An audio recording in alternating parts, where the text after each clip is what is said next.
இப்போ தமிழ்நாட்டில் இது வரைக்கும் அரசியல் கொள்கைகள் இப்போ இங்கே இன்னும் நடந்துக்கிட்டு இருக்கோம். சின்ன சின்ன லெவலில் வந்து நடந்துக்கிட்டு இருக்கோம்.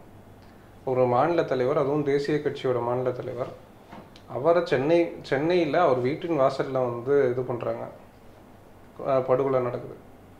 இப்போ இதில் வந்து இன்னைக்கு காலையில் முதல்வர் வந்து போடுறாரு, கைது செய்யப்பட்டாங்க. அவங்க தான் போய் அண்ணா நகர் ஸ்டேஷனில் போய் சரண்டர் ஆகிறாங்க. இதில் காவல்துறையோட வேலை கிடையாது எதுவுமே. ராஜாவாக இருக்கலாம், அதுக்கப்புறம் இன்னும் நிறைய இன்சூரன்ஸ் மூத்திரம் அடிக்கிறதா இருக்கலாம், இந்த மாதிரி தலித்துகள் மீது ரொம்ப மோசம் வேங்கை வயலாக இருக்கலாம், தீவெட்டிப்பட்டியாக இருக்கலாம், தொடர்ந்து தலித் சமூகத்தை சேர்ந்தவர்கள் மீது தொடர்ந்து ஒரு தாக்குதல் நடந்துக்கிட்டே இருக்கு. இப்போ அது இந்த ஆட்சியிலையும், திராவிட மாடல்னு சொல்லக்கூடிய இந்த ஆட்சியிலையும் தொடர்ந்து தான் நடந்துருக்கு. முன்விரோதம் காரணம் அப்படின்னு ஒரு காரணத்தை சொல்கிறாங்க.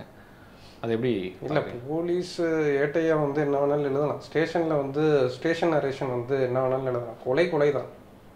இப்போ முன்விரோதம் காரணம்னா ஒரு கட்சியோட மாநில தலைவருக்கு இன்னும் முன்விரோதம் இன்னும் இருக்க போகுதுன்றது ஒன்று இருக்குல்ல. அவர் ஒரு கட்சியின் ஒரு மாநில தலைவர் அப்படின்னு பார்த்தா திமுகலேருந்து முதல்வர் ஸ்டாலின் இருக்கிறார், இந்த பக்கம் எடப்பாடி பழனிசாமி இருக்கிறாங்க, இப்படி எல்லா பக்கமும் இருக்கிறாங்கல்ல. இப்போ என்ன முன்விரோதம்? கொலைக்கு பல காரணங்கள் வேணால் நம்ம வச்சுக்கலாம். அது பிடிக்காமல் இருக்கலாம், இதுக்கு பிடிக்காமல் இருக்கலாம். கொலை தானே இது வந்து. அப்போ ஒரு கொலை, ஒரு மாநில தலைவர் மீது ஒரு கொலை நடக்குது. இதுக்கு திமுகவை சேர்ந்தவர்கள் தான் இப்போ ஆன்லைனில் இருக்கக்கூடிய இப்போ இந்த ஐடி விங் குறைந்தபட்ச அளவுலையாச்சும் ஏதாச்சும் ஒன்று கண்டிக்கிறாங்களா, இப்படி பேசக்கூடாதுன்ட்டு? அப்படி தான் தொடர்ந்து பேசிகிட்டு இருக்கிறாங்க. கட்ட பஞ்சாயத்து பண்ணுறாங்கன்னு சொல்கிறாங்க. அப்போ கட்ட பஞ்சாயத்து பண்ணுறதுனா என்ன கட்ட பஞ்சாயத்துனா? அது ஒரு கேள்வி இருக்குல்ல. அவரை வந்து நீங்கள் திருப்பியும் வந்து இந்த இடத்துக்குள்ள வைக்கிறாங்கன்னா, டானாக இருந்தாருன்னா நீ இன்னும் அப்போ கவர்மெண்ட் ரன் பண்ணிட்டு இருந்தான்னு கேட்க வேண்டியது இருக்குது. டானாக இருந்தாருன்னா கட்ட பஞ்சாயத்து பண்ணா ஏன் இவ்வளோ நேரம் கட்ட பஞ்சாயத்து பண்ண அனுமதிச்சிங்க? அப்போ நீங்கள் கட்ட பஞ்சாயத்துனா அதுக்கு ஒரு கேள்வி இருக்குது. ஏன் திமுகவில் எவனுமே கட்ட பஞ்சாயத்து பண்ணலையா அப்படின்ற ஒரு கேள்வி இருக்குது. நீங்கள் சொல்கிறத பார்த்தா அரசு பட்டியல் சமூகத்துக்கு எதிராக இருக்குன்ற மாதிரிலாம் நீங்கள் சொல்கிறீங்க. அது நடக்கக்கூடிய இன்சிடென்ட்ஸ் அப்படி தானே இருக்குது. கள்ளச்சாராய விஷயமா இருக்கலாம், போதை விஷயமா இருக்கலாம். அப்போ இதெல்லாம் யாருக்கு எதிராக மாறுது? யாருக்கு அவருடைய வளர்ச்சி பிரச்சனையாக இருக்குது? யாருக்கு பிரச்சனையாக இருக்கணும்னு நினைக்கிறோம்? இப்போ அதிமுகவிற்கும் இந்த தலித் சமூகத்திற்கும் ஏதாவது ஒரு பஞ்சாயத்து இருக்கா? பிஎஸ்பியே தன்னுடைய அறிக்கையில் அதான் சொல்லியிருக்காங்க, அரசியல் படுகொலை இது. இந்த கொலை நீங்கள் சரண்டர் ஆனவங்களாம் இந்த சம்பவத்தை செய்யாதவங்க. திருமாவளவனும் அதை தான் சொல்கிறார், சரண் அடைஞ்சவங்களுக்கு இதுக்கு எந்த சம்மந்தம் இல்லை, உண்மையான குற்றவாளியை கைது பண்ணுங்க அப்படின்றாங்க. இல்லை, உண்மையான குற்றவாளி தான். நமக்கு அந்த சிசிடிவி ஃபுட்டேஜ் நேற்றே ட்விட்டரில் லீக் ஆகுது, நியூஸ் சேனல்ஸ் போடுறாங்க. அந்த சிசிடிவி ஃபுட்டேஜை பார்க்கும்போது வர்றது எல்லாமே சின்ன பசங்களாக இருக்கிறாங்க. இங்கே இவங்க அரெஸ்ட் பண்ண 8 பேருன்றாங்க. முன்னாடி சரணடைஞ்சவங்க. முதல்வர் சொல்றாரு கைது பண்ணிட்டாங்கன்றாங்க. கைதெல்லாம் கிடையாது, அது சரண்டர் ஆயிருக்கிறாங்க. உதயநிதி ஸ்டாலினும் கைதுன்னு தான் சொல்றாரு, ட்வீட்ல போட்டிருக்காரு. கைது கிடையாது, சரண்டர் ஆயிருக்கிறாங்க. அவங்களே வந்து வாலண்டியரா சரண்டர் ஆயிருக்கிறாங்க. அப்ப அந்த சரண்டர் ஆனவர்கள் தான் உண்மையான குற்றவாளிகளா? இப்போ அவர் இவரை கொலை பண்ணலாம் அப்படின்னு ஒரு பெரிய சதி நடந்திருக்கும், ஊடகங்களில் பார்க்க முடியுது. 1 வருஷமா அவங்க பிளான் பண்ணியிருக்கதா சொல்றாங்க. அப்போது பல நாட்களாக நோட்டமிட்டு பல சதி வேலை பின்னப்பட்டு இதெல்லாம் வந்து உளவுத்துறைக்கு தெரியாமல் இருந்திருக்கும். நீங்கள் தமிழ்நாட்டில் உளவுத்துறை வந்து முஸ்லீம்களை அதாவது நோட் பண்ணுறதுக்கு ஒரு உளவுத்துறை, தமிழ் தேசிய அமைப்புகளை நோட் பண்ணுறதுக்கு ஒரு உளவுத்துறை, இடதுசாரி அமைப்புகளை நோட் பண்ணுறதுக்கு ஒரு உளவுத்துறை, அப்போ இந்த மாதிரி எல்லா தரப்புக்கும், சுற்றுச்சூழல் தரப்புகளை நோட் பண்ணுறதுக்கு ஒரு உளவுத்துறை, தலித்துகளை நோட் பண்ணுறதுக்கு ஒரு உளவுத்துறை, இவ்வளவு தனித்தனியாக டிபார்ட்மெண்ட்டாக இருக்குது. தனித்தனியாக பிரித்து வச்சு, சார் இவர் நம்மளை மட்டும் தான் ஃபாலோ பண்ணுவார். இப்போ எனக்கெல்லாம் ஃபோன் பண்ணால் நம்மளை மட்டும் தனியாக ஃபோன் பண்ணி பேசுவாங்க. இந்த மாதிரி தமிழ் தேசிய தரப்புகளுக்கு ஃபோன் பண்ணுறதுக்கு ஒரு தரப்பு இருக்குது. அப்போ நோட் பண்ண முடியாதா? உளவுத்துறைக்கு தெரியவே தெரியாதா? வணக்கம் தோழர். நேற்று ஒரு கோரமான சம்பவம். பிஎஸ்பியினுடைய தமிழ்நாடு மாநில தலைவர் திரு ஆம்ஸ்ட்ராங் அவர்கள் படுகொலை செய்யப்பட்டிருக்கிறார். தமிழ்நாட்டையே, இன்னும் சொல்லப்போனால் இந்தியாவையே உலுக்கி இருக்கு அப்படின்னு சொல்லலாம். ராகுல் காந்தி கண்டனம் தெரிவிக்கிறார், மாயாவதி தன்னுடைய கண்டனத்தை இரங்கலையும் பதிவு செய்கிறாங்க. தமிழ்நாட்டு அரசியலில் ஒரு பரபரப்பை ஏற்படுத்தியிருக்கு இந்த விஷயம். முதற்கட்டமாக வெல்ஃபேர் பார்ட்டி சார்பாக இந்த சம்பவத்தை நீங்கள் எப்படி உணர்றீங்க? வெல்ஃபேர் பார்ட்டி சார்பாக இந்தியா முழுக்க வெல்ஃபேர் பார்ட்டி சார்பாக பிஎஸ்பியோட தான் இருக்கிறாங்க. இப்போ வெல்ஃபேர் பார்ட்டி நேற்று கூட சதன் ஹெரால்ட்னு ஒரு சேனலில் வெல்ஃபேர் பார்ட்டியோட மாநில தலைவர் அப்துல் ரஹ்மான் வந்து பேசியிருந்தார், கண்டனம். இப்போ தமிழ்நாட்டில் இது வரைக்கும் அரசியல் கொள்கைகள் இப்போ இங்கே இன்னும் நடந்துக்கிட்டு இருக்கோம். சின்ன சின்ன லெவலில் வந்து நடந்துக்கிட்டு இருக்கோம். ஒரு மாநில தலைவர், அதுவும் தேசிய கட்சியோட மாநில தலைவர், அவரை சென்னையில் அவர் வீட்டின் வாசலில் வந்து இது பண்ணுறாங்க, படுகொலை நடக்குது. இப்போ இதில் வந்து இன்னைக்கு காலையில் முதல்வர் வந்து போடுறாரு, கைது செய்யப்பட்டாங்க. அவங்க தான் போய் அண்ணா நகர் ஸ்டேஷனில் போய் சரண்டர் ஆகிறாங்க. இதில் காவல்துறையோட வேலை கிடையாது எதுவுமே. இப்போ அவன் அசால்ட்டாக ஒரு மாநில தலைவரை, ஒரு தேசிய கட்சியோட மாநில தலைவரை கொலை செஞ்சுட்டு அசால்ட்டாக போயிட்டு சரண்டர் ஆகிட்டு திருப்பி வராங்க. இப்போ தமிழ்நாட்டோட சட்டம் ஒழுங்கு என்னவா இருக்குது அப்படின்றது ஒரு கேள்வி இருக்குல்ல. இன்னொன்று தொடர்ந்து தலித்துகள் மீது இப்போ போன மாதம் வந்து ஒரு திருநெல்வேலி பக்கம் வந்து தீபக் ராஜாவாக இருக்கலாம், அதுக்கப்புறம் இன்னும் நிறைய இன்சிடென்ட்ஸ் மூத்திரம் அடிக்கிறதா இருக்கலாம். இந்த மாதிரி தலித்துகள் மீது ரொம்ப மோசம், வேங்கை வயலாக இருக்கலாம், தீவெட்டிப்பட்டியாக இருக்கலாம், தொடர்ந்து தலித் சமூகத்தை சேர்ந்தவர்கள் மீது தொடர்ந்து ஒரு தாக்குதல் நடந்துக்கிட்டே இருக்கு. இப்போ அது இந்த ஆட்சியிலையும், திராவிட மாடல்னு சொல்லக்கூடிய இந்த ஆட்சியிலையும் தொடர்ந்து தான் நடந்துருக்கு. இப்போ அந்த +2 படிக்கிற பையன் சின்னதுரை, இப்போ நீங்கள் வந்து இது எல்லாமே இந்த ஆட்சிக்குள்ளால தான் நடக்குது. அப்போ இன்சிடென்ட்ஸ் நம்ம எடுத்து தொகுத்து பார்த்தோம்னா அவ்வளவு இருக்குது. அப்போ இன்னைக்கு இஷ்யூ ஆகும்போது, அதாவது ஒரு தேசிய கட்சியோட மாநில தலைவருக்கே இதான் நடக்குது, உயிருக்கு பார்க்குற சாதாரண தலித் மக்களோட வாழ்க்கை. அப்போ ஒரு மாநில தலைவருக்கு இது நடக்குது அப்படின்ற போது சாதாரண ஒரு தலித் மக்கள், ஒரு அன்றாடங்காட்சிகளாக இருக்கக்கூடிய மக்களோட பாதுகாப்பு ஒரு கேள்விக்குறியா இருக்குல்ல. முன்விரோதம் காரணம் அப்படின்னு ஒரு காரணத்தை சொல்கிறாங்க. அது எப்படி இல்லை, போலீஸ் ஏட்டையாக வந்து என்ன வேணாலும் எழுதலாம். ஸ்டேஷனில் வந்து ஸ்டேஷன் நரேஷன் வந்து என்ன வேணாலும் எழுதலாம். கொலை தான். இப்போ முன்விரோதம் காரணம்னா ஒரு கட்சியோட மாநில தலைவருக்கு இன்னும் முன்விரோதம் இன்னும் இருக்க போகுதுன்றது ஒன்று இருக்குல்ல. அவர் ஒரு கட்சின்னு ஒரு மாநில தலைவர் அப்படின்னு பார்த்தா திமுகலேருந்து முதல்வர் ஸ்டாலின் இருக்கிறார், இந்த பக்கம் எடப்பாடி பழனிசாமி இருக்கிறாங்க, இப்படி எல்லா பக்கமும் இருக்கிறாங்கல்ல. இப்போ என்ன முன்விரோதம்? கொலைக்கு பல காரணங்கள் வேணால் நம்ம வச்சுக்கலாம். அதுக்கு அது பிடிக்காமல் இருக்கலாம், இதுக்கு பிடிக்காமல் இருக்கலாம். கொலை தானே. அதுக்கு நீங்கள் என்ன காரணங்களை அடுக்க முடியும்? இப்போ ஆன்லைனில் நேற்றுலேருந்து ட்விட்டர்லேயும் ட்விட்டர் ஸ்பேஸ்லேயும் மற்ற சோஷியல் மீடியா பிளாட்ஃபார்ம்ஸ், இன்ஸ்டாகிராம், இந்த பிளாட்ஃபார்ம்ஸில் திமுகவை சேர்ந்தவர்கள் வந்து ஏன் இவ்வளோ மோசமாக பேசுகிறாங்கன்னு தெரியல. கட்ட பஞ்சாயத்து செய்கிறாரு, இது வந்து ஏதோ தொழில் போட்டியிலேருந்து நடந்த போல, வக்கீல்களை வச்சு கட்ட பஞ்சாயத்து செய்கிறாரு, ரவுடிசம் பண்ணுறாரு அப்படின்லாம் எழுதுறாங்க, பார்த்தேன். இது வந்து அப்போ ஒரு கொலை, ஒரு மாநில தலைவர் மீது ஒரு கொலை நடக்குது. இதுக்கு திமுகவை சேர்ந்தவர்கள் தான். இப்போ ஆன்லைனில் இருக்கக்கூடிய இப்போ இந்த ஐடி விங் குறைந்தபட்ச அளவுலையாச்சும் ஏதாச்சும் ஒன்று கண்டிக்கிறாங்களா, அப்படி பேசக்கூடாதுன்ட்டு? அப்படி தான் தொடர்ந்து பேசிகிட்டு இருக்கிறாங்க. கட்ட பஞ்சாயத்து பண்ணுறாங்கன்னு சொல்கிறாங்க. அப்போ கட்ட பஞ்சாயத்து பண்ணுறதுனா என்ன கட்ட பஞ்சாயத்துனா? அது ஒரு கேள்வி இருக்குல்ல. மாநில தலைவர் கட்ட பஞ்சாயத்து பண்ணுறாருன்று பேசுறதுன்னா இது கிட்டத்தட்ட ஒரு இடைநிலை சாதி ஆதிக்கத்து முறையில் தானே பேசிகிட்டு இருக்கிறாங்க.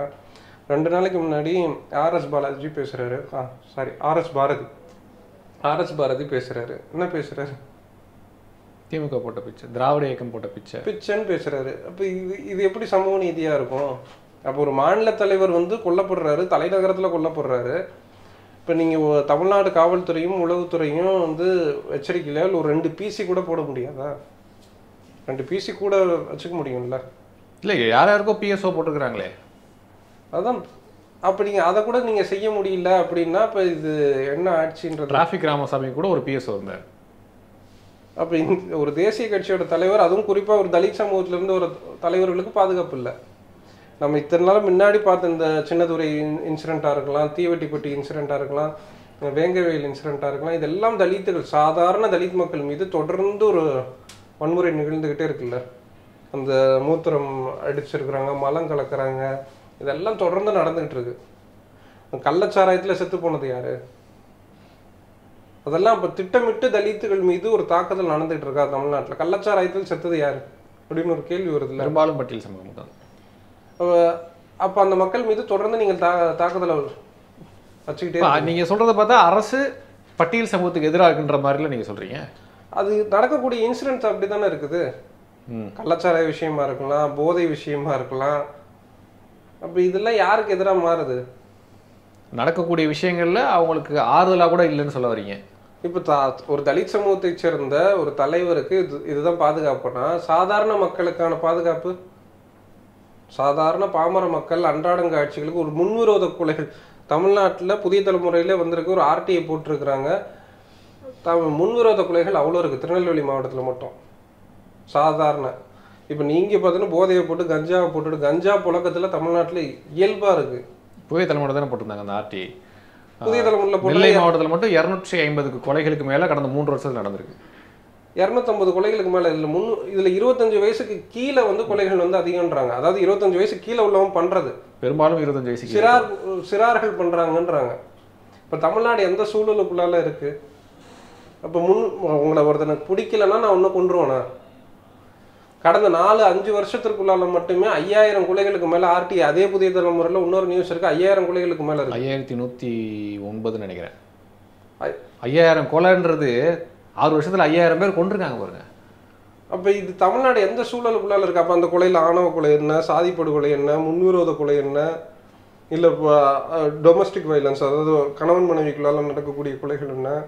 இதில் ஆணவ படுகொலைக்கு மட்டும் எவ்வளோ, சாதி படுகொலைகள் எவ்வளோ, இல்லை சாதி ரீதியான தாக்குதல்களே நிறைய இருக்குது. சின்னதுரை இன்சிடென்ட்டே ஒரு முக்கியம். இதில் அரசியல் படுகொலை அப்படின்ற ஒரு வார்த்தையை பயன்படுத்துகிறாங்க. பிஎஸ்பியே தன்னுடைய அறிக்கையில் அதான் சொல்லியிருக்காங்க, அரசியல் படுகொலை இது. இந்த கொலை நீங்கள் சரண்டர் ஆனவங்களாம் இந்த இந்த சம்பவத்தை செய்யாதவங்க. திருமாவளவனும் அதை தான் சொல்கிறார், சரண் அடைஞ்சவங்களுக்கு இதுக்கு எந்த சம்மந்தம் இல்லை, உண்மையான குற்றவாளியை கைது பண்ணுங்க அப்படின்றாங்க. இல்லை, உண்மையான குற்றவாளி தான். நமக்கு அந்த சிசிடிவி ஃபுட்டேஜ் நேற்றே ட்விட்டரில் லீக் ஆகுது, நியூஸ் சேனல்ஸ் போடுறாங்க. அந்த சிசிடிவி ஃபுட்டேஜை பார்க்கும்போது வர்றது எல்லாமே சின்ன பசங்களாக இருக்கிறாங்க. இங்கே இவங்க அரெஸ்ட் பண்ண 8 பேருன்றாங்க. முன்னாடி சரணடைஞ்சவங்க சரணடைஞ்சவங்க வந்து 8 பேர்.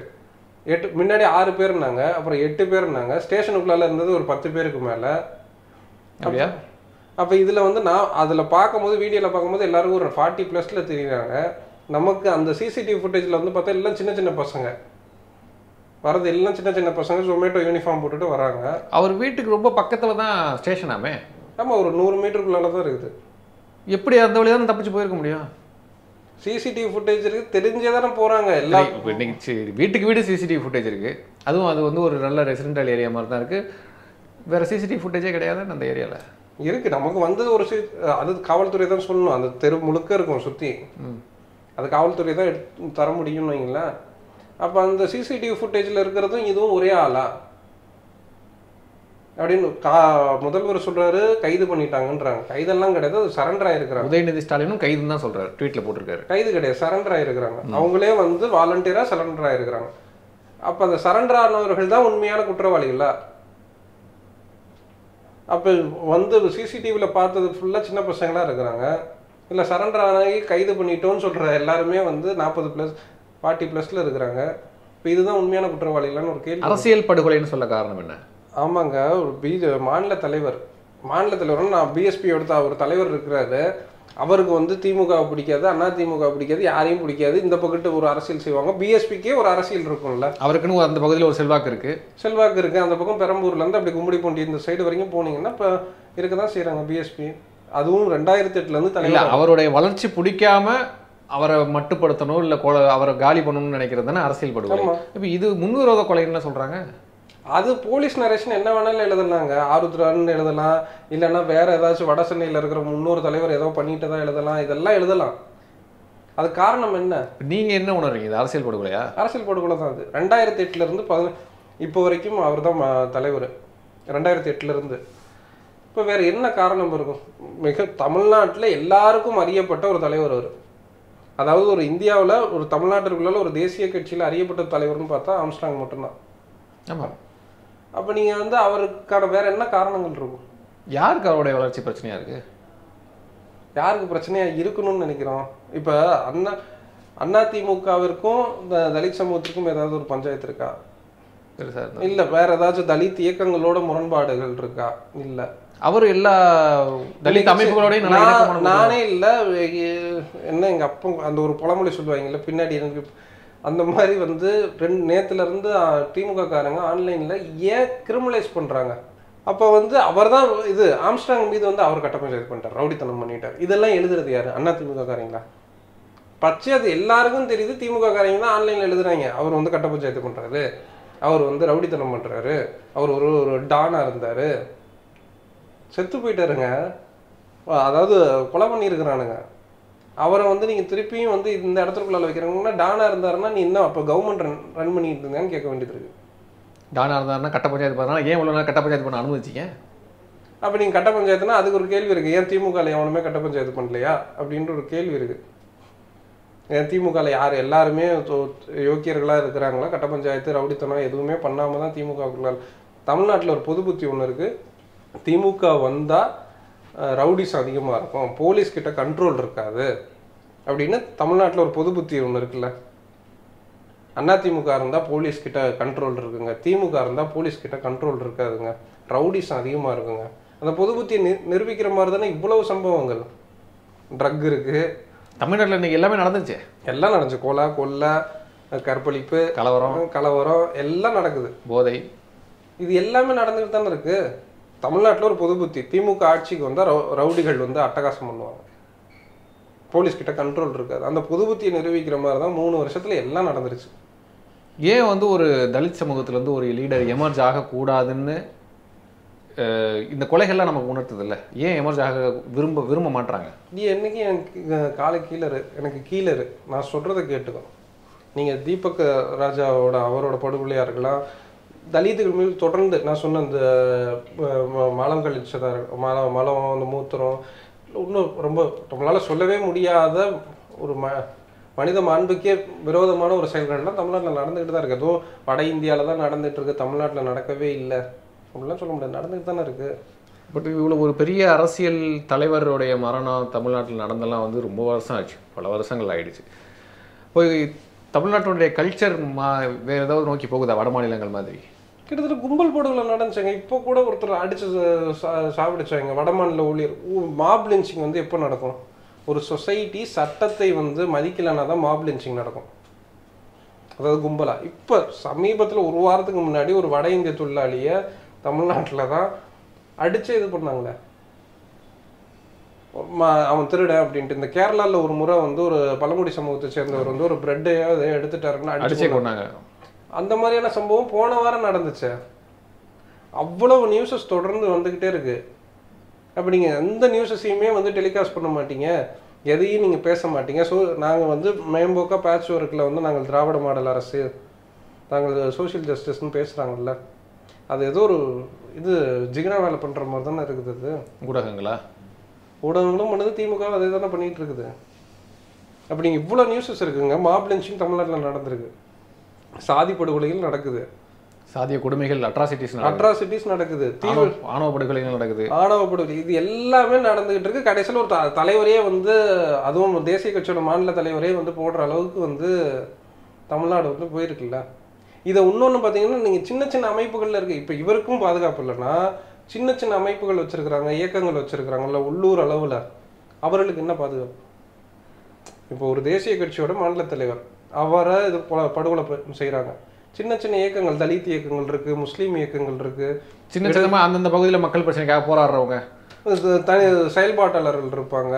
முகிலன் கேஸ் என்னாச்சு நம்ம பார்த்தோமே, இதில் முகிலன், இந்த மாதிரியான செயல்பாட்டாளர்கள் அங்கங்கே இருப்பாங்க. இப்போ இவர்களோட உயிர்களை பாதுகாப்பு இருக்கா? இந்த எந்த அரசியல் பின்புலமும் இல்லாமல் சின்ன சின்ன இயக்கங்கள் வச்சிருக்கிற உள்ளூர் அளவில் இருக்கக்கூடிய அந்த தரப்புகளுக்கு. இப்போ நீங்கள் இப்போ அரசியல் தளத்தில் இயங்குகிற உங்களை போன்ற நபர்கள் உயிருக்கு அச்சம். இப்போ நேற்று கூட உங்களுடைய ஸ்டேட் பிரசிடெண்ட்டும் அதான் சொன்னார், இப்போ எனக்கே என்னோட உயிருக்கு அச்சமாக இருக்குன்றாரு. தடா ரஹீம் வந்து நான் இந்த மாதிரி அமைப்பு வச்சு நடத்துகிறேன், எனக்கு பொதுவெளியில் இயங்குற எங்களுக்கே உயிருக்கு அச்சமாக இருக்குன்னு. உங்களை போன்ற அரசியல் தளத்தில் இயங்குறவங்களே உயிருக்கு அச்சப்படுற சூழ்நிலையை அரசு உருவாக்கக்கூடாதுல்ல? அரசு உருவாக்குறதுல அதான் சொல்கிறேன், சின்ன சின்ன இயக்கங்கள் வச்சிருக்கிற ஆட்களுக்கு, பெரிய வாக்கு வங்கி இல்லாத உள்ளூர் அளவில் இருக்கிற அவர்களுக்கு யார் பாதுகாப்பு? இப்போ அவர் இவரை கொலை பண்ணலாம் அப்படின்னு ஒரு பெரிய சதி நடந்திருக்கும், ஊடகங்களில் பார்க்க முடியுது. ஒரு வருஷமாக அவங்க பிளான் பண்ணியிருக்கதா சொல்கிறாங்க. இப்போ அவருடைய ரெகுலர் ஆக்டிவிட்டீஸை பார்த்துருப்பாங்க. இத்தனை மணிக்கு இங்கே வர்றாரு, தன்னோட வீடு கன்ஸ்ட்ரக்ஷன் நடந்துட்டு இருக்கிறத பார்த்துட்டு இருக்கிறாரு, கூட எத்தனை பேர் இருக்கிறாங்க, இப்படின்னு ஒரு பல ரெக்கி பார்த்துருப்பாங்க. அப்போது பல நாட்களாக நோட்டமிட்டு பல சதி வேலை பின்னப்பட்டு இதெல்லாம் வந்து உளவுத்துறைக்கு தெரியாமல் இருந்திருக்கும். ஏங்க ஒன்றும் இல்லை, வல்லூர் கோட்டத்தில் சும்மா ஒரு அடையாள போராட்டம் பண்ணால் 3 வண்டிக்கு போலீஸ் நிற்கிது, 300 பேருக்கு மேலே நிற்கிது. வர கூட்டத்தில் 100 பேர் தான் இருப்பான்னு நினைக்கிறேன், 150 பேருக்குள்ளால 300 பேருக்கு மேலே போலீஸ் நிற்கும்.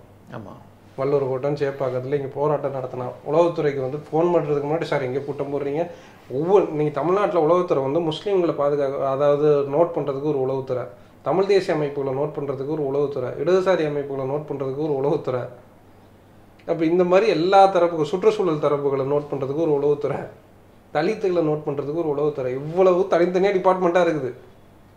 தனித்தனியாக பிரித்து வச்சு சார் இவர் நம்மளை மட்டும் தான் ஃபாலோ பண்ணுவார். இப்போ எனக்கெல்லாம் ஃபோன் பண்ணால் நம்மளை மட்டும் தனியாக ஃபோன் பண்ணி பேசுவாங்க.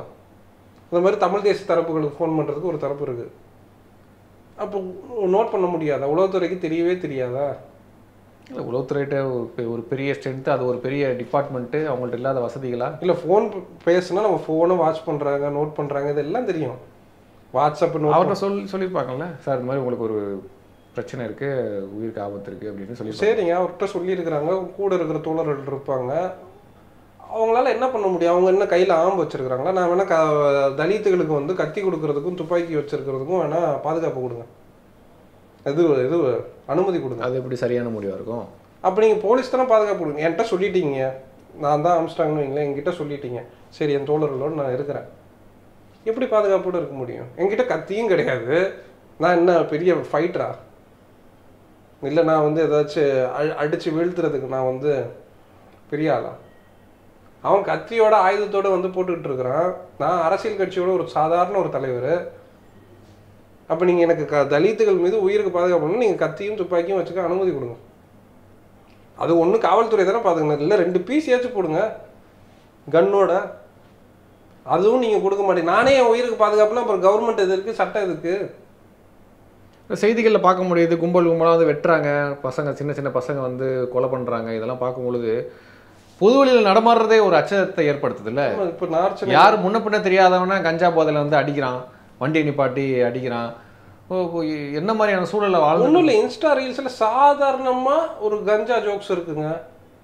நீங்கள் சும்மா சோஷியல் மீடியாஸில் இருக்கக்கூடிய இன்ஸ்டா ரீல்ஸில் பார்த்தீங்கன்னா ஒரு காமெடி ஷோஸ் இருக்குல்ல தமிழ்நாட்டில், அதில் கஞ்சா அடிச்சுட்டு வந்துட்டு இருக்கிறான்னு பேசுது. கஞ்சா என்ன லீகலா தமிழ்நாட்டில்? பேண்ட் இல்லை, அடிச்சுட்டு போய் போட்டானுங்க. அப்படி தானே பண்ணிட்டு இருக்கிறானுங்க. கஞ்சா அடிச்சுட்டு போட்டா அதுக்கப்புறம் வந்து என்ன கணக்கு? இப்போ இவர் ஆம்ஸ்ட்ராங்கை வந்து கொலை பண்ண ஆட்களே வந்து உண்மையான ஆட்கள் கிடையாது, அவர்கள் கைது செய்யப்படணும். அதுக்கான காரணம் வந்து நீங்கள் என்ன வேணாலும் கற்பிக்கலாம். அது வந்து ஆருத்ரா கோல்டு, இல்லைன்னா வேற ஏதோ முன்விரோத காரணம், இல்லை அவர் வந்து கட்ட பஞ்சாயத்து பண்ணாரு. யார் தான் பண்ணலை அப்படின்ற ஒரு கேள்வி இருக்குல்ல. கட்ட பஞ்சாயத்துனா யார் பண்ணலை? அவன் உயிரை பாதுகாத்துக்குங்க அப்படின்ற மாதிரி தானே இருக்கு. தமிழ்நாட்டில் இருக்கக்கூடிய ஒவ்வொரு மக்களுடைய உயிரும் அரசு தானே பொறுப்பு, பாதுகாக்க வேண்டிய பொறுப்பு அரசுக்கு தானே இருக்கு. அரசோட பொறுப்பு தான், இந்தியன் கவர்மெண்ட்டோட பொறுப்பு தான். இப்போ நார்த்தில் வந்து ஒரு எம்எல்ஏ வந்து பண்ணாங்கல்ல, கன் ஷாட் அடிச்சாங்கல்ல, அதாவது மீடியா முன்னாடி, மீடியா ப்ரெஸ் நின்றுட்டு இருக்கு, கன் ஷாட் பண்ணாங்க. அதே மாதிரி தானே இங்கேயும் நடக்குது. அங்கே வந்து ஒரு முஸ்லீம் எம்எல்ஏ முன்னாடி இருந்தவர், அதுக்கும் கேட்டதுக்கு டான் தான் சொன்னாங்க. நேஷனல் மீடியாஸ் வந்து அவர் வந்து பெரிய டானாக இருந்தார், போட்டாங்க அப்படின்றாங்க. இங்கே பார்த்தா தலித்துகள் மீது. அதான் நேற்று அப்துல் ரஹ்மான் பேசும்பொழுது தான் சொன்னார், நான் வட இந்திய கலாச்சாரம் இங்கே தமிழ்நாட்டுக்குள்ளே வருதா அப்படின்ற ஒரு பயம் இருக்குது எனக்கு அப்படின்னாரு. அப்போது நம்ம எல்லாருமே கொஸ்டின் பண்ணுறது என்னென்னா, லா அண்ட் ஆர்டரில் ஒரு பெரிய சர்க்கிள் தமிழ்நாட்டில் அப்படின்னு பத்திரிகையாளர்கள், அரசியல்வாதிகள். அரசியல்வாதிக்கு முன்விரோதம்னா என்னங்க இருக்கும்? எனக்கு இன்னொரு கட்சியோட முன்விரோதம், அந்த கட்சி இருக்கக்கூடாது, நான் தான் அதிகாரத்தில் இருக்கணும், இவ்வளோதான். வேற என்ன முன்விரோதம் இருக்கும் ஒரு அரசியல்வாதிக்கு? நான் அந்த கட்சியை விமர்சிச்சிருப்பேன், இல்லை இன்னொரு கட்சியை விமர்சனம் செஞ்சுருப்பேன். இது ஜனநாயகத்தோட ஒரு பண்பு தான் இது. இப்போ நீங்கள் செக்யூரிட்டியை இது பண்ணுறது வந்து கவர்மெண்ட்டோட வேலை. இங்கே வந்து பிரச்சனை இல்லை. அப்போ நானும் நீங்களும் வந்து அடிச்சுக்கலான்னா போலீஸ் எதுக்கு? லா அண்ட் ஆர்டர் எதுக்கு? இப்போ லா அண்ட் ஆர்டரில் பெரிய சர்க்கிள் தான். சர்க்கிள் தாங்க. ஒன்றும் இல்லை, பல்ல பிடுங்குறாரு அந்த ஆஃபீஸருக்கு வந்து ஒன்றுமே நடக்கல, சஸ்பெண்ட் பண்ணல, எதுவும் பண்ணல. அதாவது சாதாரண மக்களை தூக்கிட்டு வந்து பல்ல பிடிங்கிட்டு இருக்கிறாரு ஒரு ஐபிஎஸ் ஆஃபீஸரு. இந்த பக்கத்து தீவெட்டிப்பட்டியில் வந்து தலித்துகள் மீது இது நடக்குது, லத்திசார்ஜ் நடக்குது. அப்பயும் வந்து தலித்துகள் மீது தான் குற்றம் பண்ணுறாங்க. அதாவது அவங்க தான் வந்து ஏன் சும்மா இருக்கிற கோயிலுக்குள்ள உள்ளே போகிறாங்க. கோயிலுக்கு போகிறதுன்றது சாதாரண ஒரு விஷயம். அது திருப்பியும் வந்து தலித்துகள் மீது பாதுகாப்பு இல்லாத சூழல் இருக்கும். இன்னும் சின்ன சின்ன தலித் தலைவர்கள் இருக்கிறாங்க, பெரிய அரசியல் பின்புலம் இல்லாத, அதாவது உள்ளூர் அளவில் இருக்கக்கூடிய. இப்போ அவர்களோட உயிருக்கு எனக்கு அந்த அவன் வந்து பேசுறது பிடிக்கல அப்படின்ட்டு ஒரு தலித் தலைவர் மீது தாக்குறதுக்கு எவ்வளோ நேரம் ஆக போகுது? இல்லை அவன் அந்த முஸ்லீம் தலைவர் மீது பிடிக்கல அப்படின்னா தாக்குறதுக்கு எவ்வளோ நேரம் ஆக போகுது? ஏன் தலித்துகள் முஸ்லீம் மட்டும் சொல்கிறீங்க? இப்போ வேற ஒரு இடைநிலை சாதி சமூக தலைவர்லாம் வந்து நெருங்க முடியாமல் இவங்களை நெருங்கிறதுக்கான காரணம் ஈஸியாக இருக்கா? இல்லை சாதி ஒரு பின்புலமா, மதம் ஒரு? சாதி ஒரு காரணம். சாதி ரீதியாக நீ கீழே இருக்கிறன்ற ஒரு எண்ணம், சாதி ரீதியாக நீ வந்து எனக்கு கீழே தான் இருக்கணும் அப்படின்ற ஒரு போக்கு. அதிகாரமற்றவர்களாக தலித்துகளும் முஸ்லீம்களும் அதிகாரமற்று தானே இருக்கிறாங்க. இப்போ இப்போ நார்த் இந்தியாவில் யார் மீது லிஞ்ச் நடக்குது? தலித்துகள் மீது, முஸ்லீம்கள் மீது. தமிழ்நாட்டில் மற்ற சாதி தலைவர்கள், இந்தியா முழுக்க இடைநிலை சாதி தலைவர்கள் எங்கேயாவது கொல்லப்பட்டிருக்கிறாங்களா? எங்கேயாவது தாக்கப்பட்டிருக்கிறாங்களா? இல்லை எங்கேயாவது வந்து அந்த சமூகத்தை சேர்ந்தவர்கள் மீது இழிவாக பார்க்கப்பட்டிருக்கா? இல்லை அவர்கள் அந்த சமூகத்தை சேர்ந்தவர்கள் வந்து எத்தனை பேர் சிறைச்சாலைகளில் இருக்கிறாங்க? அப்படி எதுவுமே இல்லையே. இப்போ சிறைச்சாலைகளில் யார் இருக்கிறா உள்ள?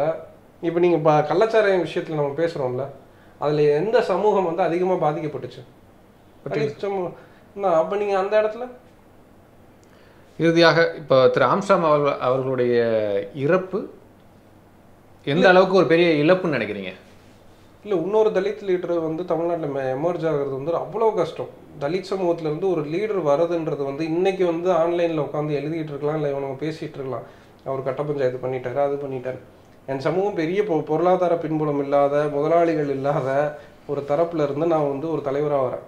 அது பறையராக இருக்கலாம், இல்லை பல்லராக இருக்கலாம், இல்லை வேறு ஏதோ ஒரு சமூகங்களாக இருக்கலாம். அப்படி பெரிய பொருளாதார பின்புலம் இல்லாத, பெரிய ஒரு பணம் பின்புலம் இல்லாத ஒரு சமூகத்திலேருந்து ஒரு தலைவர் வருதுன்றது அவ்வளவு சாதாரண விஷயம் கிடையாது. வர்றது வந்து சாதாரண ஒரு ஃப்ளெக்ஸ் அடிக்கிறதுக்கோ, இல்லை ஒரு கூட்டம் போடுறதுக்கோ, இதுக்குள்ள யார்கிட்ட நான் பணம் வாங்குவேன்? இல்லை இங்கேருந்து என் சமூகமும் பெரிய பொருளாதார பின்புலம் இல்லை, நீங்கள் அப்போ அரசோட உதவியும் எனக்கு இல்லை. அப்போ அந்த சமூகத்திலேருந்து ஒரு தலைவர்கள் வருதுன்றது பெரிய விஷயம். நீங்கள் வந்து சந்திரசேகர் ஆசாதாக இருக்கலாம், இல்லை ஆம்ஸ்ட்ராங்காக இருக்கலாம், இல்லை மாயாவதியாக இருக்கலாம், இல்லை தோழர் திருமாவாக இருக்கலாம், இல்லை நீலப்புள்ளிகளாக இருக்கலாம், நாகை திருவள்ளுவனாக இருக்கலாம். இந்த மாதிரியான தலைவர்கள் வருது அவ்வளோ சாதாரண விஷயம் இல்லை. அப்போ நீங்கள் அசால்ட் அவர்களை வந்து படுகொலை செஞ்சுட்டு நீங்கள் வந்து இன்றைக்கி வந்து கட்டப்பஞ்சம் இது பண்ணிட்டாரு, இப்படி பேசுகிறது வந்து அது எப்படி சரியாக இருக்கும்? இல்லை முதல்வரோட இதில் வந்து ட்விட் போடுறாரு, அதில் கைது செஞ்சுட்டாங்க, அவ்வளோதான் இருக்குது அதில். அப்போ என்ன பாதுகாப்பு? சாதாரண முதல்வருக்கு யாரோ உளவுத்துறை வந்து தகவல் கொடுக்குதான்ற ஒரு டவுட் இருக்குது. ஓகே, டவுட் இருக்குது. ஏன்னா அவங்க வேறு இன்சூரன்ஸ், எல்லா இன்சூரன்ஸையும் ஏதோ ஜஸ்ட் லைக் தட்னு எடுத்துகிட்டு இருக்காங்க. தமிழ்நாடு முழுக்க அவ்வளோ இன்சூரன்ஸ் இருக்குது. இப்போ நம்ம சொன்னதுல குறிப்பிட்டு ஒரு 4-5 சொல்கிறோம். இவ்வளோ கொலை இருக்குது, இவ்வளவு சாதிய மோதல்கள் இருக்குது, தலித்துகள் மீது இவ்வளோ இருக்குல்ல. இப்போ நம்ம பேட்டியில் ஒரு 1/2 மணி நேரம் பேட்டியில் வந்து கொஞ்சம் தான் சொல்ல முடியுது. அவ்வளோ இன்சூரன்ஸ் இருக்குது. ஆர்டிஐ போட்டிங்கன்னா நீங்கள் எடுத்துக்கிட்டே இருக்கலாம். கவர்மெண்ட் டேட்டா படி பார்த்தாவே அவ்வளோ எடுக்கலாம். அப்போ நீங்கள் உளவுத்துறை சொல்லிட்டாங்கன்னு சொல்கிறாங்க, ஒரு நரேஷன் ஆம்ஸ்ட்ராங் கிட்ட சொல்லிட்டாங்க. ஆம்ஸ்ட்ராங் என்ன பண்ணணும்? உளவுத்துறை அப்பா அவன் உயிருக்கு ஆபத்துன்னு சொல்லிடுச்சு, பார்த்து இருந்தது. அப்படின்னா நான் வந்து தான் நான் வந்து சுற்றி வந்து கராத்தேவும் இல்லை ஆர்ம்டு ஃபோர்ஸஸ் வச்சுக்க முடியுமா? இல்லை ப்ரைவேட் ஆர்ம்டு ஃபோர்ஸஸை எங்கேயாச்சும் பை பண்ணி வாங்கிக்க முடியுமா? அது பேரிழப்பு இல்லை. தலித் சமூகத்துலேருந்து இன்னொரு தலைவரால் இப்படி வரதுன்றது இருக்குல்ல, அதுவும் எல்லா சமூகத்தையும் உள்ளடக்கிய. அப்போ இன்க்ளூசிவ் பாலிடிக்ஸை தான் பேசினார் அவர். திருப்பி அவர் முஸ்லீம்களாக இருக்கலாம், இல்லை வன்னியர் சமூகமாக இருக்கலாம், எல்லாரையும் உள்ளடக்கி ஒரு அரசியலை தான் திருப்பியும் பேசிக்கிட்டு இருந்தார் அவர். இன்னொரு தலைவர் அந்த இடத்துக்கு, ஒரு தலைவர்ன்ற ஒரு பொசிஷனுக்கு ஒரு தலித் சமூகத்துலேருந்து இன்னொரு ஆளுமை வர்றது வந்து ரொம்ப ரொம்ப கஷ்டம் இல்லை, ரொம்ப சிரமமான ஒரு விஷயம். அதுவும் இந்த சமூகத்தில், இந்த இவங்க சொல்கிற திராவிட மாடல்னு சொல்கிற சமூகத்தில் இன்னொரு தலித் தலைவர்கள். ஏன் இவர் தோழர் திருமாவுக்கு என்ன பேசுனாங்க? கட்ட பஞ்சாயத்து பண்ணன்னு பேசலையா? அதை யார் பேசுனா? பூவை ஜெகன்மூர்த்தியார் இது தொடர்ந்து இந்த நரேஷன், நம்ம இந்த நரேஷன் இவனுங்க 2 நாள் நேற்றுலேருந்து வைக்கிற நரேஷன் இல்லை. பூவை ஜெகன்மூர்த்தியாராக இருக்கலாம், இல்லை இவர் தோழர் திருமாவாக இருக்கலாம், ஆம்ஸ்ட்ராங்காக இருக்கலாம், இல்லை மாயாவதிக்கு இவங்க என்ன நரேஷன் வைக்கிறாங்க? 2 முறை முதல்வராக இருந்திருக்கிறாங்க. மாயாவதிக்கு அதுதான் நரேஷன் வைக்கிறாங்க. அந்த பிம்பம் தான் திருப்பி திருப்பி கொடுக்குது. இப்போ அந்த பிம்பத்தை கொடுக்குறது எதுவும் பார்ப்பானியம் கிடையாது, இடைநிலை சாதி அரசியல். அது அந்த ஐடென்டிட்டி பாலிடிக்ஸ் தான் தலித்துகளை வந்து கிரிமினலைஸ் பண்ணுது. தொடர்ந்து வந்து நீ எனக்கு கீழே இரு, நீ எனக்கு ஈக்குவலாக வராத, எனக்கு ஈக்குவலாக பேசாதன்ற ஒரு இடம் இருக்குல்ல, அது பேரிழப்பு. அது வந்து நம்மளால் வந்து தமிழ்நாட்டில் அப்போ இன்னொரு சமூகத்திலேருந்து சின்ன சின்ன அமைப்புகள்லாம் இப்போ எப்படி ரன் ஆக முடியும்? இப்போ சின்ன உள்ளூர் அளவில் ஒரு தஞ்சாவூரில், கோயம்புத்தூரில், இல்லை சேலத்தில் ஏதோ ஒரு சின்ன உள்ளூர் அளவில் ஒருத்தர் வந்து ஒரு மணல் கொள்ளைக்கு எதிராக பேசுகிறாரு. அவரை போட்டால் கேட்க நாதியே இல்லைங்க. ஏன் விஓ போய் போலீஸில் சொல்கிறாரு மணல் கொள்ளையை கொலை பண்ணுற மணல் கொள்ளையடிக்கிறாங்கன்னு? விஓ கொண்டுட்டாங்களே. அப்போ இங்கே சட்டம் ஒழுங்குல பிரச்சனை இருக்க தானே செய்யுது. அது மக்கள் கேட்குறதுல இருக்குல்ல. இது பேரிழப்பு தான். அப்போ நம்ம வந்து சாதாரண ஆட்களுக்கு உண்ணா அச்சம் எப்போ வேணாலும் போட்டுற முடியும். பார்க்கலாம். அனைவருடைய உயிரும் உறுதி செய்ய வேண்டியது அரசனுடைய பொறுப்பு. யாருடைய உயிரையும் எடுப்பதற்கு யாருக்கும் உரிமை கிடையாது இந்த உலகத்தில். ஆம்ஸ்ட்ராங்களுடைய இழப்பு ஒரு பேரிழப்பு தான். அரசியல் வட்டாரத்தில் குறிப்பாக பட்டியல் சமூகத்துக்கு ஒரு பேரிழப்பு தான். உண்மையான குற்றவாளிகள் இவர்கள் இல்லை. இப்போ உண்மையான குற்றவாளிகள் இன்னும் வெளியில் தான் இருக்காங்க, அவங்களை கைது பண்ணணும் அப்படின்னு சொல்லியிருக்கிறீங்க. நீங்கள் சொன்ன மாதிரி ஆர்டிஐயில் கடந்த ஆறு ஆண்டுகளில் 5000க்கும் மேற்பட்ட கொலைகள் தமிழ்நாட்டில் நடந்திருக்கு. அது மாதிரி நெல்லை மாவட்டம் பேசணும், கடந்த 3 வருடங்களில் 230 கொலைகளுக்கு மேல் நடந்திருக்கு. கொலைகள் இல்லாத ஒரு சமூகமாக தமிழ்நாடு மாறணும், முன்னாடி மாதிரி அமைதி பூங்காவாக இருக்கணும் அப்படின்னு விரும்புகிறோம். அதை அரசு உறுதி செய்யும் அப்படின்னு நம்புவோம். ரொம்ப நன்றி.